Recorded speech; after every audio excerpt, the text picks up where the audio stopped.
Next video by Sir W. The most expensive flop. Lock in. The year is 2025, and Netflix is about to launch what they say will be the start of their next big cinematic universe. It felt really cinematic. It's been in production for the last 8 years, and with a budget of around $320 million, it's the most expensive movie they've ever made. It has everything. An all-star cast. What do they call you, Pratt? Yep. Pratt. CP. Right? Didn't know you called me Allison. Wasn't he homeless? Didn't he lie? I gotta look it up. Was Chris, what is it? Chris Pratt, right? Yeah, homeless. Cause wasn't he homeless before he became, homeless? And wait. How did Chris Pratt become an actor? Cause I'm pretty sure it was like some person came up and said, like, you're good looking, and he was homeless, and then they were like, do you act? And he's like, yeah. I think, I'm not sure, and it's kind of hard to look up that specific of a question. I don't know, but I'm pretty sure that's somewhat what happened. Maybe correct me if I'm wrong in the comments. I have no clue. CP. The directors who made the last two Avengers movies. It's massive, from Avengers Endgame, giant, ambitious. And over 200 robots. Absolutely nuts. Nuts. What could possibly go wrong? Best script. They had 200 robots for this film. It wasn't even 200 robots for a film. I don't know, just use CGI, man. I've ever read. Get ready. Get ready for what? Flashback to 2017. Swedish artist Simon Stålenhag launches a Kickstarter for The Electric State. I was only 7 back then. A graphic novel that's not like any other. It's presented more like a cinematic mood board. Just a girl and her robot going across a decaying 1990s science fiction version of America. No exposition dumping. Just straight up world building through detailed visuals and text blurbs. The message about technology and corporate decay is clear as day, without the need for a single long preachy speech. Heavily reminiscent of Star Wars, only with more corporate logos and dead people. To put something out there, if it's a painting or if it's writing, like to put something out there and say, this is a little snippet of what I think the world feels like. It makes around $150,000 in just 2 days. Fans gush online. It's the most cinematic thing never filmed. Naturally, Hollywood comes bidding for movie rights around a year before it's even on store shelves. Enter the Russo brothers. We love being told good stories, and we love telling good stories. Around the time they're finishing up directing Avengers Endgame, they come across Simon's Kickstarter and see their next billion-dollar franchise. From a marketing standpoint, it's a... When did you guys say Marvel fell off? I'll say I haven't been alive long enough to be watching them as they come out, but I really love the OG, like, Iron Man movies, all the OG, like, single hero movies. The new Spider-Man movie, I am hyped about. Don't get me wrong. But some of the Avengers are mid. Could be a hot take. Maybe I'm sparking something, you guys. But the single movies that go on a single character and then have other characters in them are, in my opinion, a lot better. Like just Iron Man 1 through 3 or whatever the hell it was. The Incredible Hulk was pretty mid. But you know what I mean? I feel like at a certain point it just kind of like, what happened, man? What the freak happened? I was watching that shit when I was pretty young. Now I'm just kind of waiting 30 years per movie. Dream come true. Just think about it. A cult-like fan base, post-apocalyptic world, filled to the brim with 90s nostalgia. The thing even has an iconic cartoon mascot already. They got the entire Marvel fan base wrapped around their finger with this. The whole having no plot thing to go off is a risk they're willing to take. Universal Pictures signs on. Andy Muschietti, who just adapted the 2019 It reboot, is set to direct, and Millie Bobby Brown is cast in the lead role. The Russo brothers are behind the scenes producing. Everything's locked in. Until it isn't. Andy Muschietti leaves to direct his passion project. Oh, I thought And it the was gonna Russos have be- What? to direct his passion project. What? Have I just not seen this? I know it's a Flash. I thought it was gonna be Daredevil. Andy Muschietti leaves to direct his passion project. I thought that mask was Daredevil's mask. I've never seen Daredevil either, but I've heard from a few of my friends that it's like their favorite hero, and he's supposed to be lit. All I know is he's in Marvel Rivals. And the Russos have no choice but to step in as directors. Over the next few years, the budget balloons past $200 million, and Universal gets nervous. It's a lot of money for something so hit or miss. The source material's slow, bleak, and there's a little bit of trouble figuring out the narrative. So they walk. It's tricky. We tried to make this one in the studio system. It just wasn't going to be affordable. And the Russos take it to Netflix, a company that doesn't just want to hit. They see Disney's success with So I'm a little confused. Do movies like just have to go off of like when they're based off of a book or like whatever the hell this was, right? When they do that, does it have to be like 1-to-1? Like I know it doesn't because I watch anime and it's never 1-to-1 with the manga, but it's like, do the directors just have no creative mind? Can they not like think on their own and just like, oh wow, this is what people want? Or are they just like money hungry ghouls? Like what the fuck are they? Gargoyles just like sitting up top. Then they just fucking swing down and eat money whenever they see it with no other input. the Marvel and Star Wars interconnected universe thing and want something like that of their own. Merchandise, spin-offs, the kind of franchises that build theme parks and licensing empires. Funny thing is, they've already tried this same thing with The Gray Man. Another $200 million movie directed by the Russos, featuring an A-list cast with planned sequels to turn this into a universe.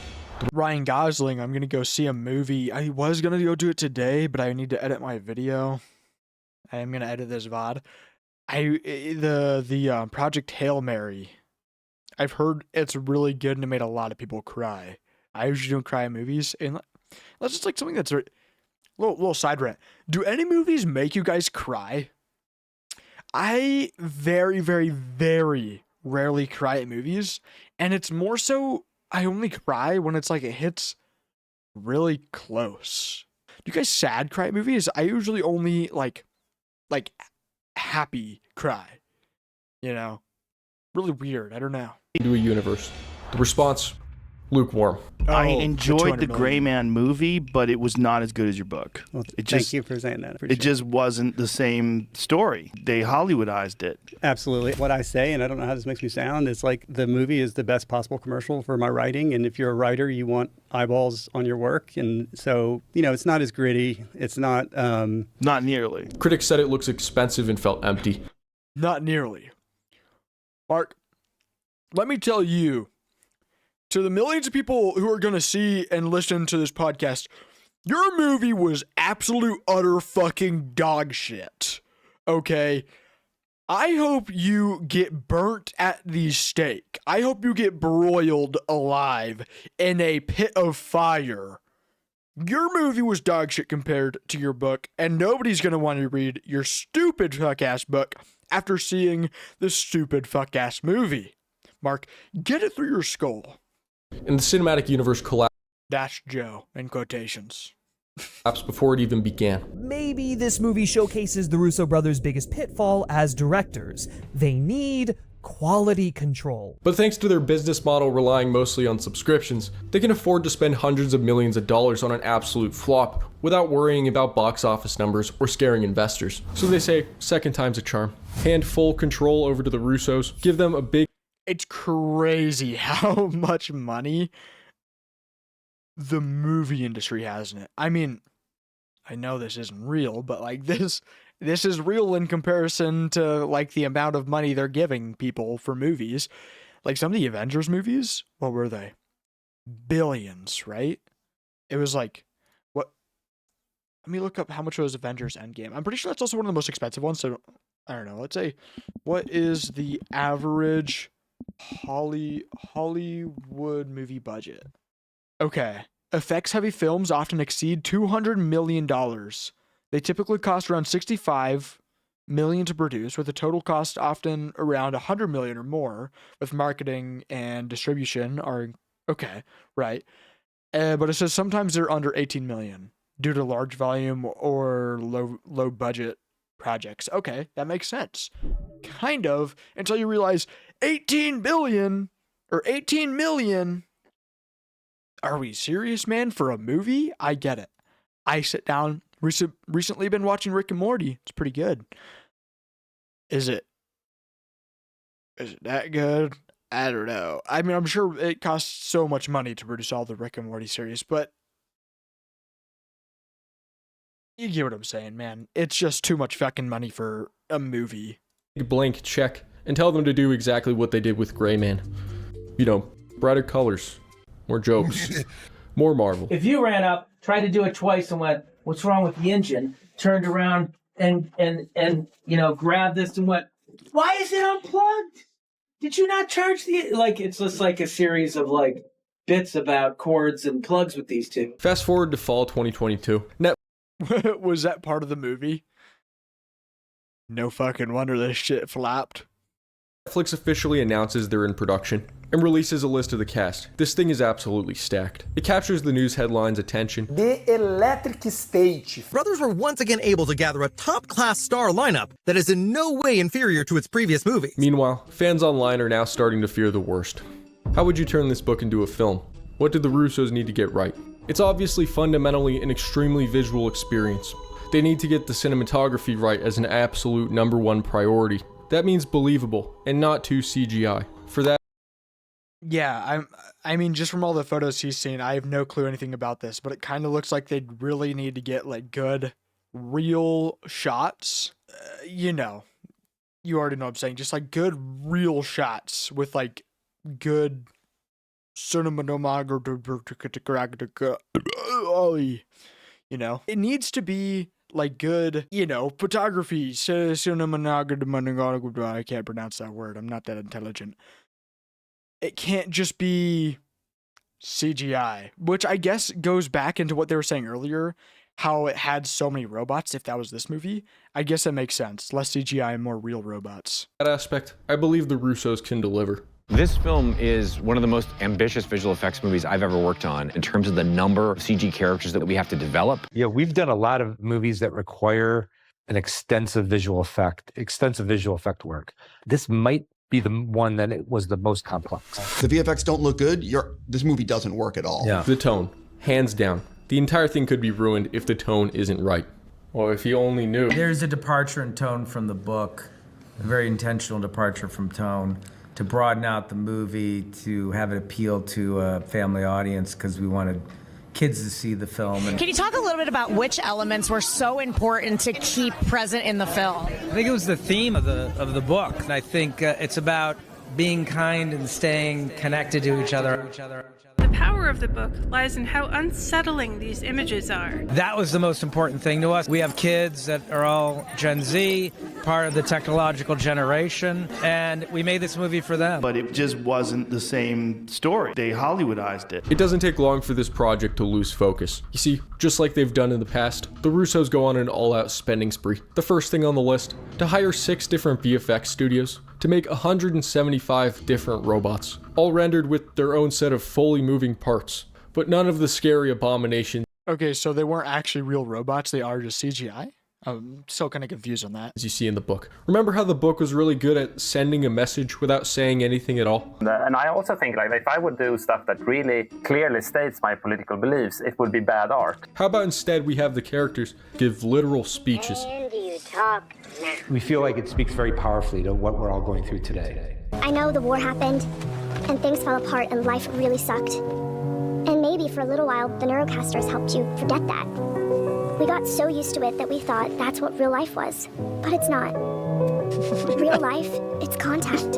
It's My bad, let me go back to that. You guys can't see it fully. It says, getting eaten by a fat guy in realistic VR, and Roblox, and the straight line thing, hashtag YouTube Shorts. But it's not. Real life, it's contact. Guys, today we're getting eaten by a realistic fat dude in Roblox. VR hand simulator. It's you and me. We're flesh and bone, yeah, but we're also electricity. And when we hug and laugh and hold hands and argue, my particles stay with you and yours stay with me. Best script I've ever read. In 2024, fans finally get a first look. What is this all about? Seattle, my hometown, bang bang. Oh my God. To the general public, it looks interesting. This isn't all happening at the same time, right? These people are reacting individually because this would just be hell. Everyone tries and gives their opinion at a different time, and it's just like, bang bang, I'm down. Chris Pratt. Yeah, what's up, man? Hey guys, can we quiet down for the movie, please? Oh my God. Yes, To the literally general just public, that. it looks interesting. The fact that, of course, it stars Millie Bobby Brown and Chris Pratt. A lot of good actors. I have a, March 14th, PG-13.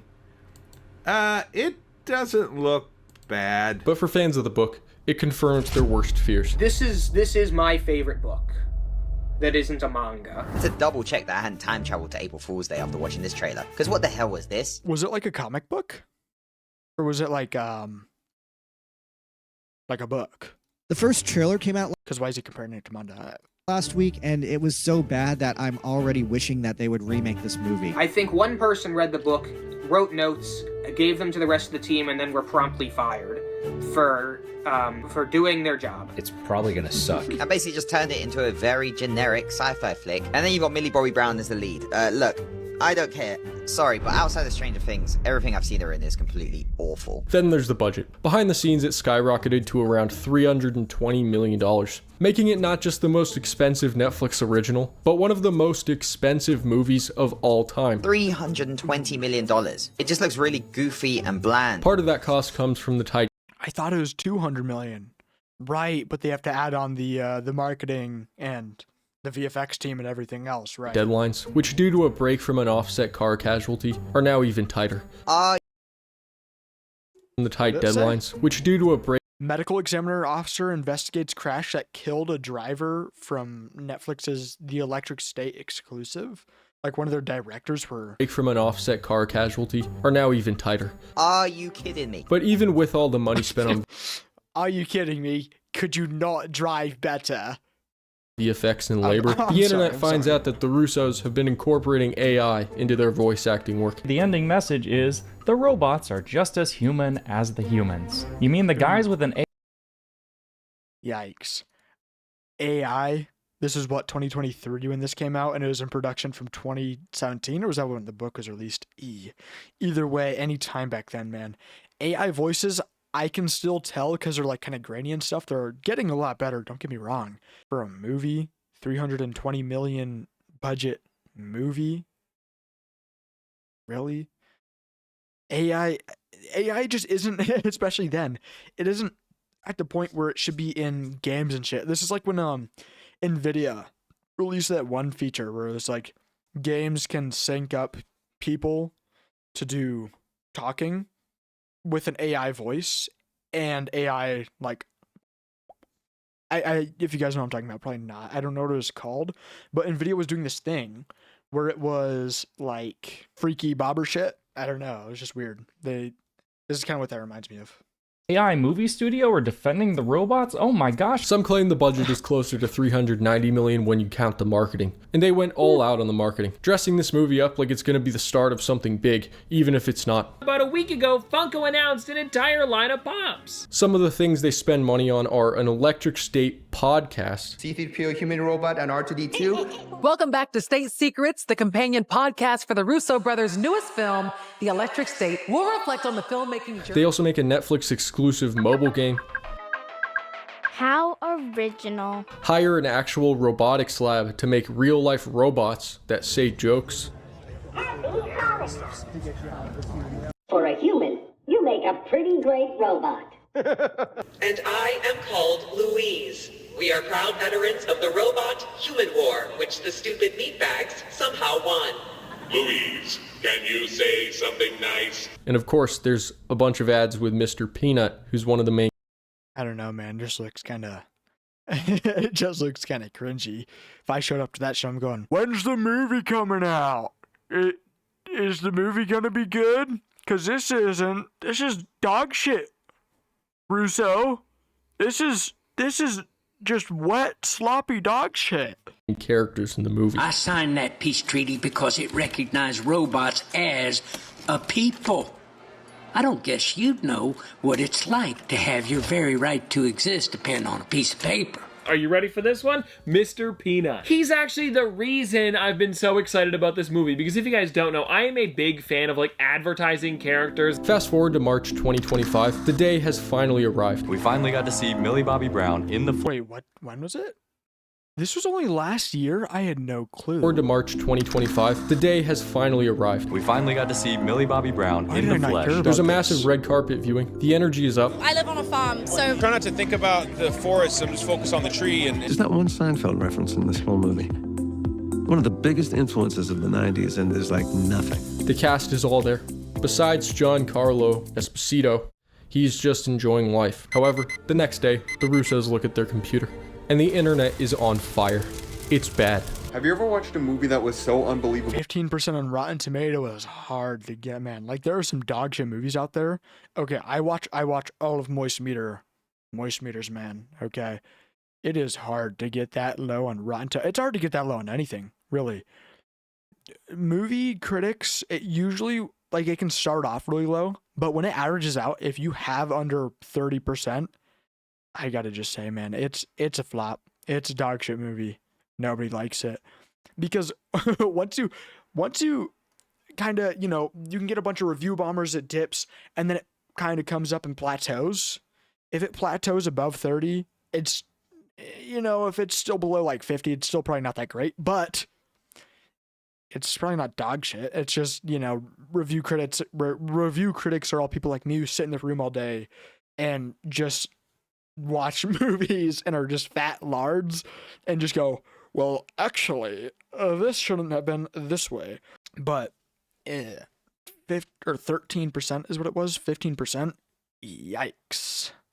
Really bad that it ruined your entire day. When was the point where you decided I should stop trying to take this seriously? Was it 10 minutes in where Mr. Peanut was the leader? They have attacked humans, and you're telling me that they're not going to deactivate all of the robots? They have rights. How? A bunch of humans are dead, and we had a war! The movie's now getting more attention. I think Detroit Become Human does a good job at that, where they're like breaking through the cyber wall. You know, they're like, it's like that they break out of control, you know? They should have just done something like that, where it's like, I'd love to see a movie about that. I know there's like shows and crap, but I really wish there was a Detroit Become Human 2. It was a good game when I first played it. I remember I really liked it.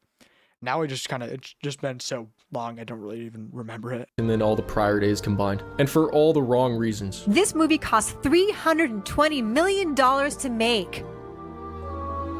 And if you can see all those dollars there on screen, you are better at this than we are. 15% on Rotten Tomatoes. Headlines calling it the worst movie of 2025. And, oh no, Roger Ebert gives it a 2 out of 4. This is the most tax write-off movie I've ever seen. It had predictable story. The writing was terrible. It gave no time for the characters to build up anything. It's really not that good. It's a bunch of robots punching each other and stuff's in there going, yeah, you know, all excited and stuff, because, you know, maybe I should watch this movie. It kind of sounds interesting just to watch it and shit on it. You know, robots punching each other, that kind of stuff.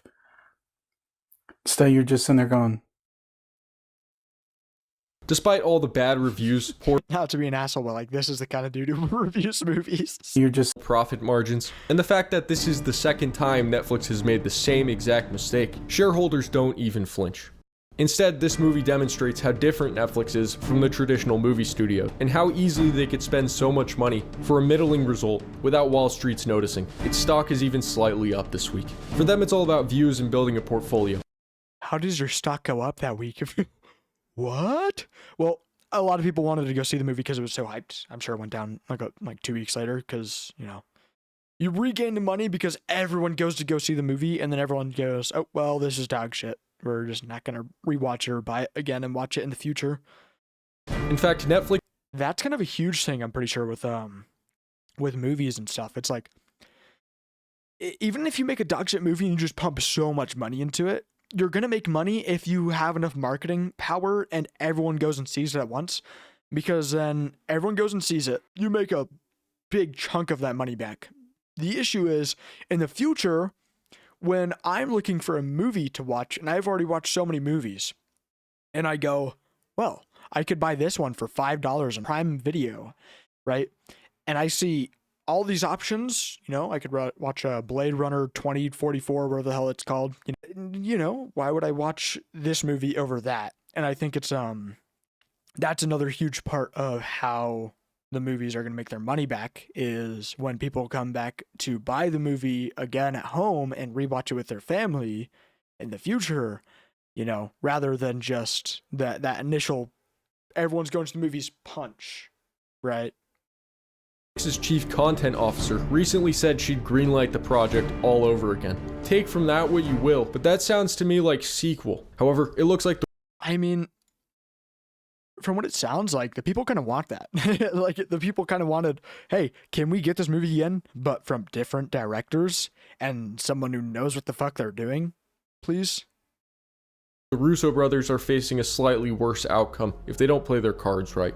Each movie following Avengers Endgame has made chips in their reputation. Yikes. Yikes, it plateaued at 21. Ugh. And the public's reception of each one has gotten progressively worse. They are supposed to direct the next two.